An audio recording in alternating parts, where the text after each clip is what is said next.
ଆଜ୍ଞା ଟିକେ ପରିଚୟ ରଖିବେ। ଦେଖନ୍ତୁ ଆଜି ହେଉଛି ଆର୍ଟ ଅଫ୍ ଗିଭିଂ ଡେ। ଆଜି ପ୍ଲାନ୍ ଟ୍ୟୁଟୋରିଆଲ୍ ଆପଣ ଅଛନ୍ତି ଉପସ୍ଥିତ ମୁଖ୍ୟ ଅତିଥି ହିସାବରେ, କ'ଣ ରଖିବେ ସିଧାସଳଖ ପ୍ରତିକ୍ରିୟା? ମୁଁ ଶ୍ରୀ ପ୍ରଶାନ୍ତ କୁମାର ତ୍ରିପାଠୀ ଅତିବଡ଼ି ଜଗନ୍ନାଥ ଦାସଙ୍କ ଜନ୍ମପୀଠର ଜଣେ ସେବକ।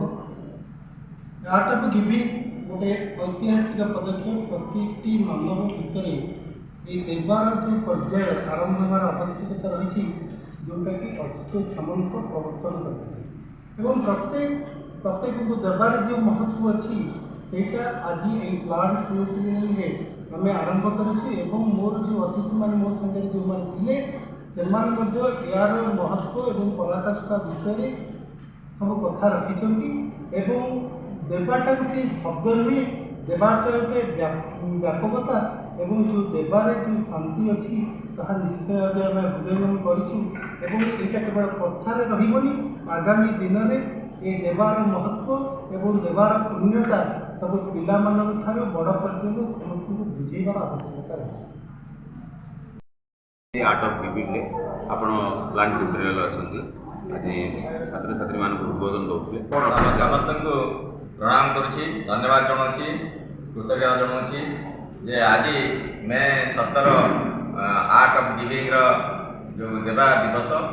ଆଜି ଆପଣ ଜାଣନ୍ତି ଆମର କିଟ୍ ଅନୁଷ୍ଠାନର ପ୍ରତିଷ୍ଠାତା ଶ୍ରୀ ଅଚ୍ୟୁତ ସାମନ୍ତଙ୍କ ମାର୍ଗଦର୍ଶନରେ ଆମେ ସାରା ପୃଥିବୀରେ ଏ ଆର୍ଟ ଅଫ୍ ଗିଭିଂର ପାଳନ କରାଯାଉଛି ଏବଂ ଆମେ ବ୍ରହ୍ମଗିରିରେ ମଧ୍ୟ এই ଆର୍ଟ ଅଫ୍ ଗିଭିଂର ଯେଉଁ ଦିବସ সেই ଦିବସକୁ ମଧ୍ୟ ପାଳନ କରୁଛୁ। ଆପଣ ଜାଣନ୍ତି ବ୍ରହ୍ମଗିରି ମାଟି ଦେବା ପାଇଁ ସବୁବେଳେ ପ୍ରସିଦ୍ଧି ଲାଭ କରିଛି। ଦେଶ ପାଇଁ ପ୍ରାଣବଳି ଦେବା, ସାହିତ୍ୟ ସମାଜ ସେବାଠୁ ଆରମ୍ଭ କରି ସବୁ କ୍ଷେତ୍ରରେ ବ୍ରହ୍ମଗିରିର ଦେବାର ପରମ୍ପରା ରହିଛି। ଏହି ମାଟିର ଝିଅ ମାଣିକ ଯିଏକି ପରମେଶ୍ୱର ଶ୍ରୀ ଜଗନ୍ନାଥଙ୍କୁ ଦହି ଖୁଆଇ ତୃପ୍ତ କରିଥିଲା ଏବଂ ଏହା କୀର୍ତ୍ତିମାନ ଗାଥା ହେଇକି ସାରା ବିଶ୍ୱକୁ ବାର୍ତ୍ତା ଦେଉଛି ଯେ ଦେବାରେ ଆନନ୍ଦ ଥାଏ, ଦେବାରେ ମଧ୍ୟ ଖୁସି ଥାଏ।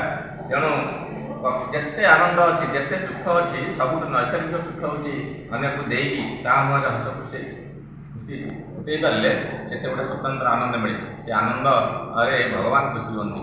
ଦେଇଥିଲେ ପାଇ, ଯିଏ ଯେତେ ଦାନ କରେ ସେ ମଧ୍ୟ ସେହି ଅନୁପାତରେ ଭଗବାନ ମଧ୍ୟ ତାକୁ ଦିଅନ୍ତି। ଯାହା ଆମେ ଦେବା ତାହା କିଛି ଶ୍ରଦ୍ଧାରେ ଦେବା। ଚଳିତ ବର୍ଷର ଯେଉଁ ଥିମ୍ ରହିଛି ଯେ ଆମେ ଯେତେବେଳେ ରହୁଛେ ମଣିଷ ଏକ ସାମାଜିକ ଜୀବ, ପ୍ରତ୍ୟେକ ଗୋଟେ ପରିବାରରେ ଗାଁରେ ବାସ କରେ, ତାର ପଡ଼ୋଶୀ ସହିତ ସମ୍ପର୍କ ରହିବା କଥା। ଏବଂ ଆମେ ଜାଣିଛେ ଆମ ପିଲାଦିନେ ଆମ ଜେଜେବାପାଙ୍କ ବାପାଙ୍କ ଅମଳରେ ପଡ଼ିଶା ଘର ସହିତ ଦେବା ନେବାର କିପରି ସମ୍ପର୍କ ଥିଲା। ପଡ଼ିଶା ଘରେ ଭଲ ତରକାରୀଟିଏ ହେଲେ, ପିଠାଟିଏ ହେଲେ ସେ ଆମକୁ ଦେଉଥିଲା, ଆମେ ତାକୁ ଦେଉଥିଲେ। ବିପଦ ଆପଦରେ ପରସ୍ପରକୁ ସାହାଯ୍ୟ କରୁଥିଲେ। ତେଣୁ ଆମେ ନିଜେ ଭଲ ହେବା ଏବଂ ପଡ଼ିଶାକୁ ସାହାଯ୍ୟ କରିବା, ପଡ଼ିଶାକୁ ମଧ୍ୟ ଚେଷ୍ଟା କରିବା ପଡ଼ୋଶୀ ଘରକୁ ସେ ମଧ୍ୟ ଆମକୁ ସାହାଯ୍ୟ କରିବ। ଏହି ଏକ ବାର୍ତ୍ତା ନେଇ ଆଜି ଆମେ ଏଠି ଗୋଟେ ଆରମ୍ଭ କରିଥିଲେ, ଗୋଟେ ସେମିନାର କରିଥିଲୁ, ଆଲୋଚନା ଚକ୍ରଟିଏ କରିଥିଲୁ ଏବଂ ଶତାଧିକ ପିଲା ଭାଗ ନେଲେ। ଏବଂ ବ୍ରହ୍ମଗିରି ଅଞ୍ଚଳର ବିଭିନ୍ନ ମୁରବୀମାନେ, ବିଭିନ୍ନ ଗୁରୁଜନ ଲୋକମାନେ, ଜାଣିଥିବା ଲୋକମାନେ ଏ ଯେଉଁ ଆର୍ଟ ଅଫ୍ ଗିଭିଂ ଦେବାର ଯେଉଁ ଆନନ୍ଦ ତାକୁ ବିଭିନ୍ନ ପୁରାଣ ଠାରୁ ବେଦାନ୍ତ ଠାରୁ ଉଦାହରଣ ଦେଇ ପିଲାମାନଙ୍କୁ ବୁଝେଇଲେ। ବାସ୍ତବରେ ସମସ୍ତ ପିଲା ମଧ୍ୟ ଖୁସି ହେଲେ। ଆମେ ସମସ୍ତେ ଅନୁଭବ କଲୁ ଯେ ଯେତେ ଜିନିଷ ଅଛି, ଯେତେ ଯାହା ଅଛି, ଯଦି ଆମେ ଶ୍ରଦ୍ଧାରେ କାହାକୁ ସ୍ନେହ ଟିକେ ବାଣ୍ଟି ଦେବା, କାହାକୁ ଟିକେ ଶ୍ରଦ୍ଧା ଟିକେ ଦେବା, ସେଥିରେ ନାହିଁ। ତେଣୁ ପିଲାମାନେ ଆମେ ସମସ୍ତେ ଆଜି ଗୋଟେ ବାର୍ତ୍ତା ନେଇ ଗଲୁ ଯେ ଆମେ ନିଶ୍ଚିନ୍ତ ଭାବରେ ଆମ ପାଖରେ ଯାହା ଅଛି, ଆମ ପାଖରେ ଯାହା ଅଛି ଆମେ ପାରୁ ପର୍ଯ୍ୟନ୍ତ ଅନ୍ୟର ଅଭାବ ମେଣ୍ଟାଇବା ପାଇଁ ସାହାଯ୍ୟ କରିବା। ତୃଷାର୍ଥକୁ ଜଳ ଦେଇ ହେବା ବା ଭୋକିଲା ଲୋକକୁ ଖାଦ୍ୟ ଦେଇ ହେଉ ବା ଯେକୌଣସି ଉପାୟରେ ସ୍ନେହ ଶ୍ରଦ୍ଧା ବାଣ୍ଟି ଆମେ ଆନନ୍ଦ ଲାଭ କରିବା। ତେଣୁ ଆଜିର କାର୍ଯ୍ୟକ୍ରମକୁ ଆମେ ଗୋଟେ ଦେବାର ଯେଉଁ କଳା, ସେ କଳାକୁ ସମସ୍ତଙ୍କ ପାଖରେ ଦେବା ମାନେ ସାମର୍ଥ୍ୟ ଅଛି। କିଛି ନା କିଛି ଯାହା ପାଇଁ ଭଗବାନ ସମସ୍ତଙ୍କୁ କିଛି ଦେଇଛନ୍ତି, ତେଣୁ ସେ ଦେବାକୁ, ସେ କଳାକୁ କିପରି ଆଉ ଟିକେ ବିକଶିତ କରିବା, ଦେଇକି ସମାଜରେ ଗୋଟେ ଦେବାରେ କ'ଣ ହୁଏ ନା ଆଜ୍ଞା, ସମାଜରେ ସଂହତି ସ୍ଥାପନ ହୁଏ, ଶାନ୍ତି ସ୍ଥାପନ ହୁଏ, ଭାଇଚାରା ସ୍ଥାପନ ହୁଏ, ବନ୍ଧୁତା ସ୍ଥାପନ ହୁଏ। ତେଣୁ ଏ ଦେବା ଦ୍ୱାରା ଯେଉଁ ଶାନ୍ତି ସ୍ଥାପନ ହୁଏ, ଏ ଦେବା ଯଦି ଆମେ ଦେବା ଶିଖିଯିବା, ଦେବାର କଳା ଶିଖିଯିବା, ଆଉ ପୃଥିବୀରେ ବିବାଦ ରହିବନି, ସମାଜରେ ବିବାଦ ରହିବନି, ପରିବାରରେ ବିବାଦ ରହିବନି। ତେଣୁ ସବୁବେଳେ କ'ଣ ଶାନ୍ତି, ସଂହତି, ଭାଇଚାରା ସ୍ଥାପନ ହେବ। ତେଣୁ ଆଜିର ଦିବସରେ ମୁଁ ନିଶ୍ଚିତ ଭାବରେ ଆଶା କରୁଛି ସମାଜରେ ଶାନ୍ତି ଭାଇଚାରା ସ୍ଥାପନ ହେବ, ବ୍ରହ୍ମଗିରିରେ ଅଖଣ୍ଡତା ଏବଂ ଶାନ୍ତି ଭାଇଚାରା ସ୍ଥାପନ ହେବ, ଏହା କାମନା କରୁଛି। ଏବଂ ସମସ୍ତଙ୍କୁ ମଧ୍ୟ ନିବେଦନ ରଖୁଛି ଆପଣମାନେ ସମସ୍ତେ ଜୀବନରେ ଯେମିତି ହେଲେ ଯାହାକୁ କିଛି କିଛି ସାହାଯ୍ୟ କରିବା ଆମର ସୁବିଧା ମତେ, ସ୍ନେହରେ ଏବଂ ଶ୍ରଦ୍ଧାରେ, ପ୍ରେମରେ ସାହାଯ୍ୟ କରିବା। ସମସ୍ତଙ୍କୁ ଧନ୍ୟବାଦ। प्रणाम।